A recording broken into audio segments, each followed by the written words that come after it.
Hello everyone, welcome back to GK today. This is Nuzhat Sana and in this video we'll be doing the current affairs for 22nd of August 2024. So now let's start with the session. Coming to the very first question. Recently the Maharashtra government launched the first solar village in which district? Correct answer here is B option, Satara. Who's the Chief Minister of Maharashtra? This is Mr. Eknath Shinde. Recently he has inaugurated the state's first solar village in Satara district of Maharashtra, and the state government aims to promote renewable energy and reduce the reliance on the traditional power sources. PM Surya Ghar Muft Bijli Yojana has also helped in reducing the electricity bills, while a 90 to 95% subsidy is provided for the solar pumps sets under the Mukhyamantri Saur Krishi Pump Yojana. Deputy Chief Minister of Maharashtra Devendra Fadnavis has also announced that 12,000 megawatt of solar power will be generated in the next 1.5 years, which would ensure free daytime electricity for the farmers. Further, MSEDCL, means the Maharashtra State Electricity Distribution Company Limited, plans to provide 100% solar power to 2 of the villages in each district, which would further expand to over 70 villages. Okay, so correct answer here is Satara district of Maharashtra state. Now here if we talk about the renewable energy, which country is the world leader in renewable energy production? So that is the country China. What percentage of the world's total energy consumption is derived from the renewable sources? So that is approximately 29%. And what is the primary advantage of renewable energy over the fossil fuel? So answer is sustainability. Fine. Now if we talk about the solar power, which country has the largest solar power plant in India? So that is the country India. What is the name of the world's largest solar power plant? It is the Bhadla Solar Park. And okay, and how much power can the Bhadla Solar Park generate? So correct answer is 2245 megawatt. Okay.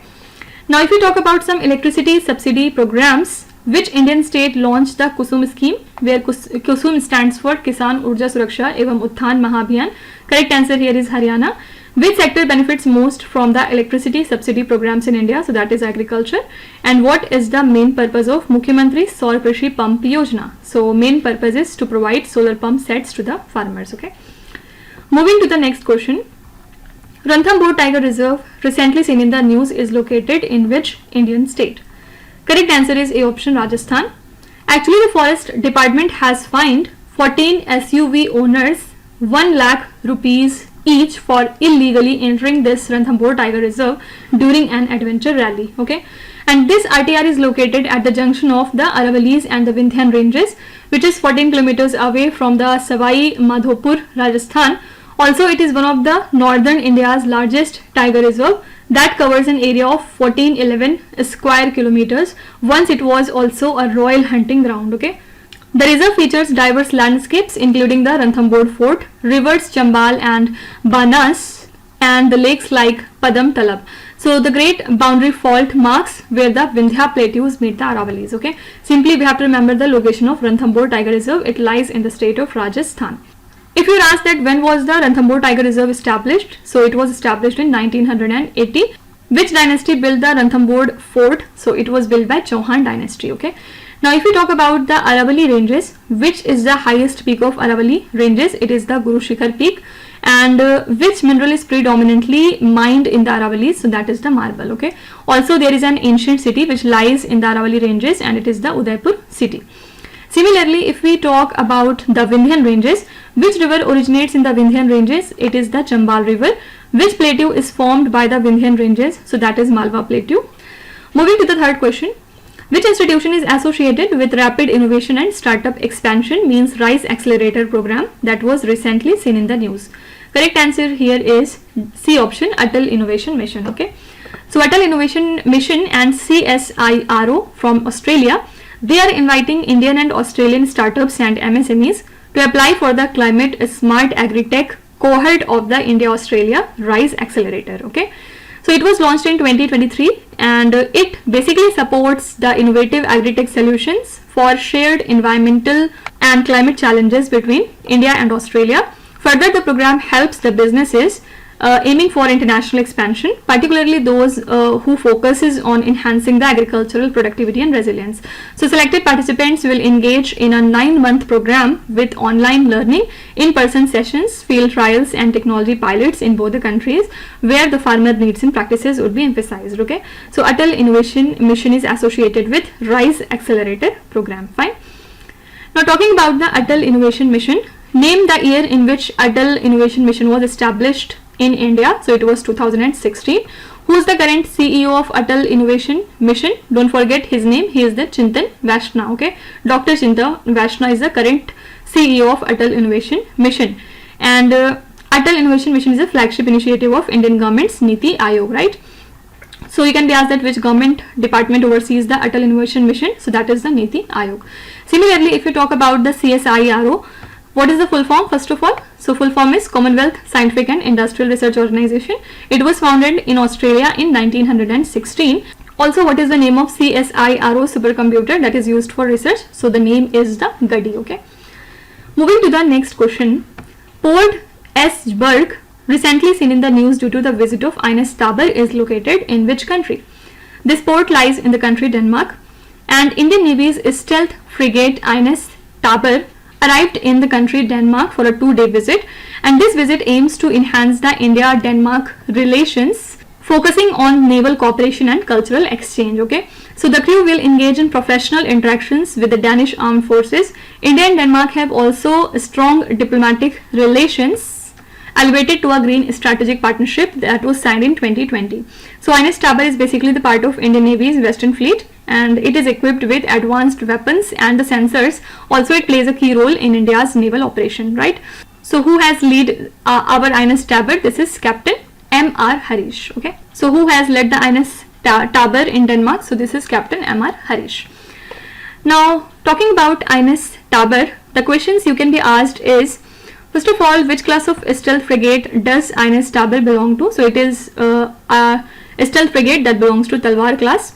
And when was the Ines Tabor commissioned? So first time it was commissioned in 2004.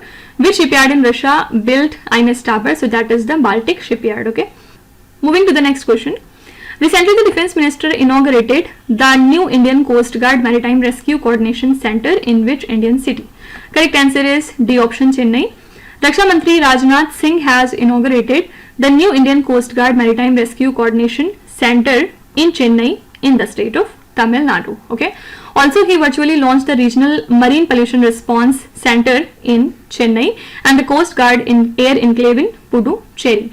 So the MRCC aims to enhance the coordination and effectiveness of maritime rescue operations, where focus is on mariners and fishermen in distress.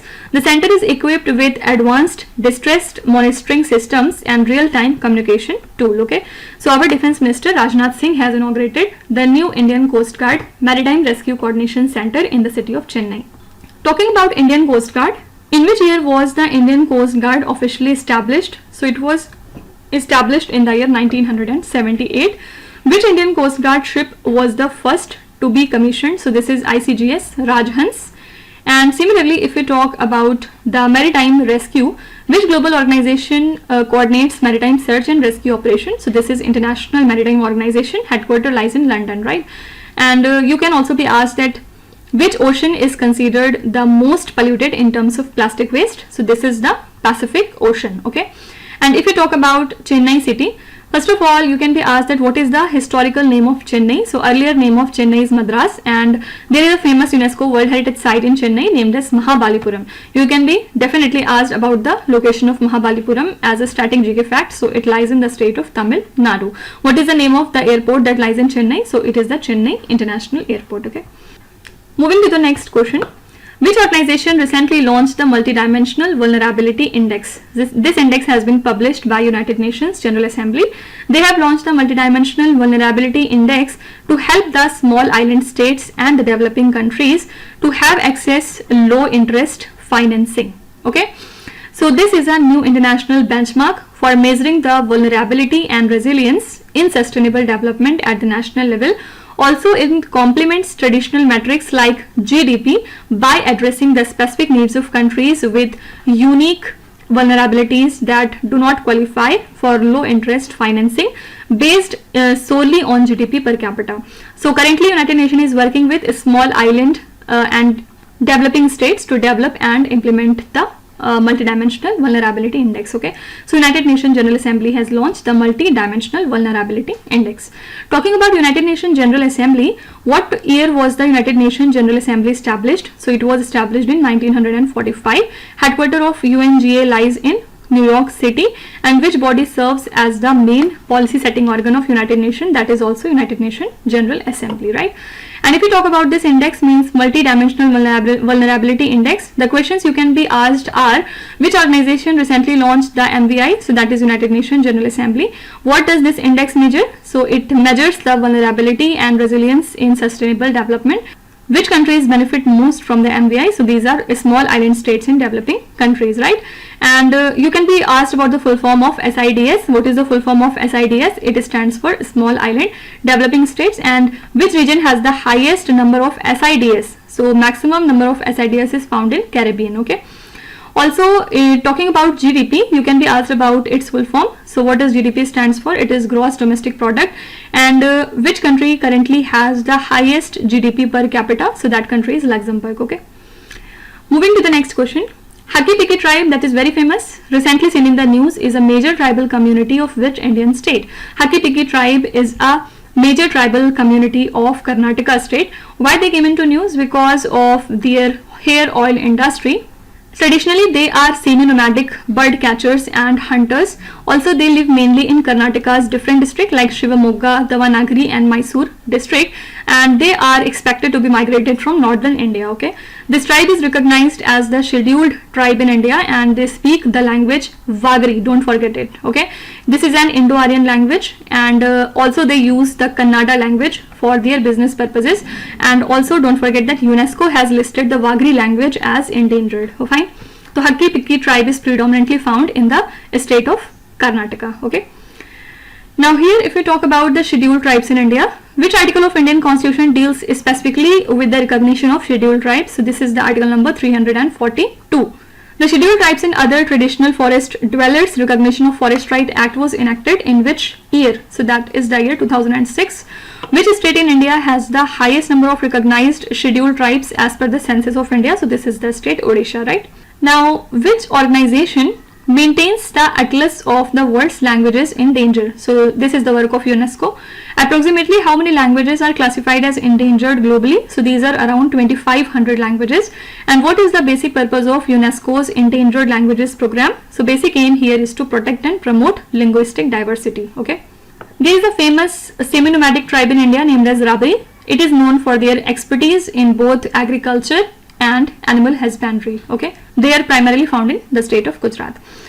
Next question is, in which Indian states are the one Gujars found who are known for their semi-nomadic practices? So this is the state Uttarakhand. Okay. Moving to the next question. Recently, where was the India's first digital code for handling check bounce cases called 24/7 on courts inaugurated? Correct answer here is Kollam in the state of Kerala. Justice Bhushan Ramakrishna Gawai has inaugurated India's first digital court 24/7 on courts in Kollam, Kerala, so as to handle the check bounce cases. Okay, so this is a digital court which operates entirely online from case filing to the judgment.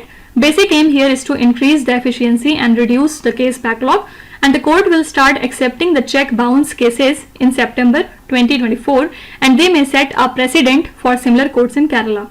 So automation is expected to improve productivity and reduce the pending cases, with potential future expansion to the cases under the Motor Vehicle Act. Okay, so India's first digital court for handling the check bounce cases, called as 24/7 on courts, has been inaugurated in Kollam, Kerala. You can also be asked that 24/7 on courts is dedicated to what purpose? So it has been dedicated for handling the check bounce cases, right?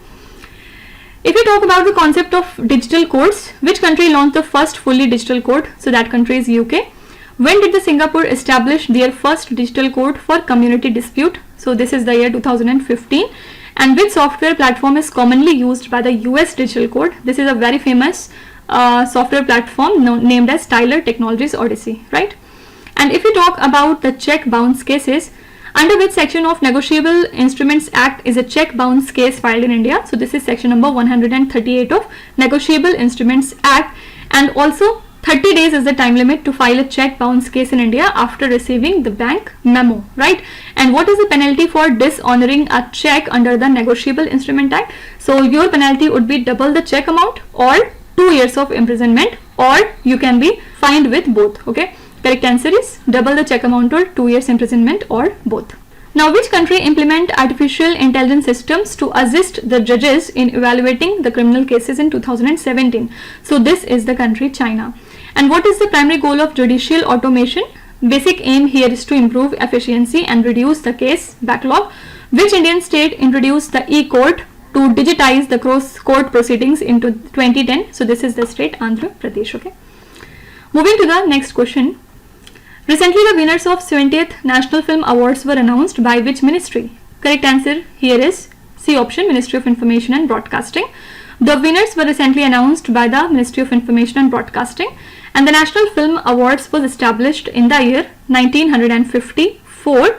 Why? To encourage the films of aesthetic, technical excellence and social relevance, promoting the cultural appreciation across India. Okay. Initially, they were known as the state awards, and they included President's Gold Medal and certificates of merit as well. Awards are given in 3 different sections. The first one is the feature films, second one is non-feature film, and the third one is best writing in cinema. Okay. Since 1973, the Directorate of Film Festival has administered these awards, and it promotes Indian films and cultural exchange through various events and international participation. Okay. So Ministry of Information and Broadcasting has announced the winners of 70th National Film Award. Now here, if we talk about the National Film Awards, which year was the National Film Award established? It was established in 1954.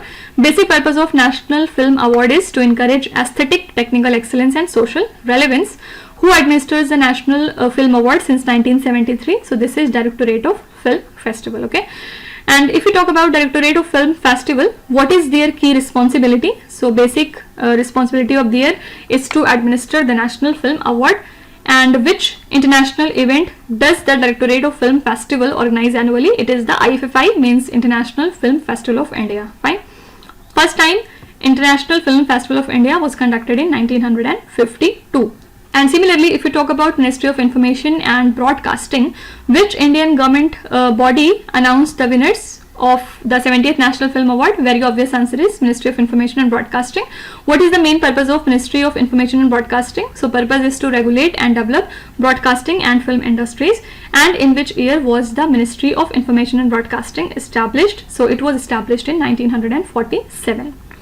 Moving to the last question. Kosi-Meshi Link project recently seen in the news is associated with which Indian state? Correct answer here is A option, Bihar. So Kosi-Meshi Link project in Bihar aims to connect the Kosi and Meshi rivers to improve water resource management and irrigation. Central has allocated 11,500 crore rupees for this purpose so as to control the flood in Bihar in the recent budget session. And the project will support irrigation for 2,15,000 hectares of agricultural land in the Mahananda River basin during the Kharif season. So while it may offer some flood control benefits, the main focus is on enhancing the irrigation. Okay. So Kosi-Meshi Link project is associated with Bihar state. The questions you can be asked regarding this project is, first of all, what is the primary purpose of this Kosi-Meshi Link project? So basic aim is to improve the water resource management and irrigation.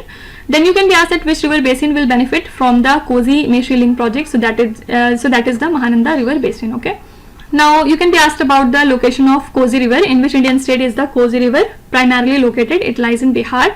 What is the main cause of flooding by the Kosi River? So that is sedimentation and shifting courses. And which dam was constructed to control the Kosi River's flooding? So that is so these are some of the important questions for today.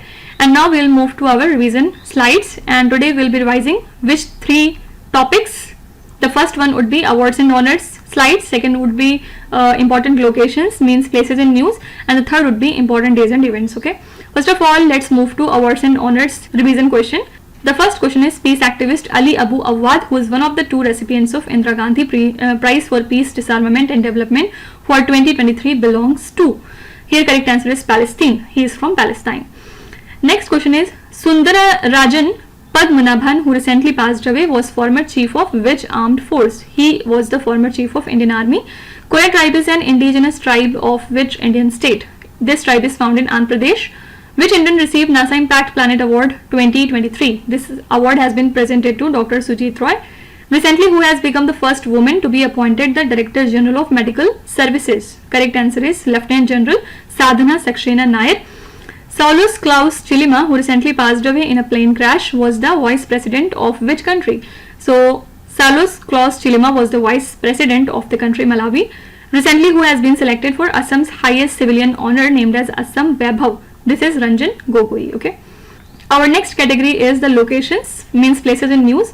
India's first 6-lane steel slag-based road has been constructed in which Indian state? So this is India's very first 6-lane steel slag-based road, and it has been constructed in Gujarat. Which strait that was recently in news is also known as Gate of Tears in Arabic? This is the Bab al Mandeb. The first meeting of Inland Waterways Development Council was held at. The venue for this meeting was Kolkata. Northeastern Institute of Ayurveda and Folk Medicine Research is located in which Indian state? It lies in Arunachal Pradesh. Church of Epiphany, that has recently secured the prestigious UNESCO Asia Pacific Award for Cultural Heritage Conservation, is located in which Indian state? It lies in Haryana. Dakshin Bharat Sanskritik Kendra was established in which city of India? So this center is established in Hyderabad. Crete Island is the largest island of which country? This island lies in Greece. Okay. Now our third category would be important days and events. The first question is, recently where was the foreign minister meeting of the BRICS countries held? So this meeting took place in Russia. Okay. You can avoid this name, Nizhny Novgorod. Only thing you have to remember is the meeting was conducted in Russia. United Nations Arabic Language Day is celebrated on which date? It is celebrated every year on 18th of December. What is the theme of International Day for Biological Diversity 2024? Answer is be part of the plan. And this day is observed every year on 22nd of May. Shaurya Samprava 1.0 is associated with which armed force? Correct answer is Indian Army. Which day is observed as National Income Tax Day every year? So we celebrate the National Income Tax Day on 24th of July. Which city was the venue of Asian India Millet Festival 2023? Answer is New Delhi. And what is the theme of World Intellectual Property Day 2024? The theme was IP, means intellectual property and the sustainable development goals, building our common future with innovation and creativity. And World Intellectual Property Day is celebrated on 26th of April. Okay. So this is all about today's session. I hope you have liked the session, and if you want to give any recommendation or suggestion, you can write it down in the comment section below. Our team would definitely review it, and if possible, we would try to implement it as well. Okay. Now in the next slide, I'll be giving you some homework questions, and this is your homework where 7 questions are given and you have to answer each one of them. And with this, I'm concluding the session. We'll meet again tomorrow with some new current affairs. Till then, stay tuned. Thank you so much for watching, and please do not forget to subscribe to GK Today. With this, me Nuzhat Sana signing off.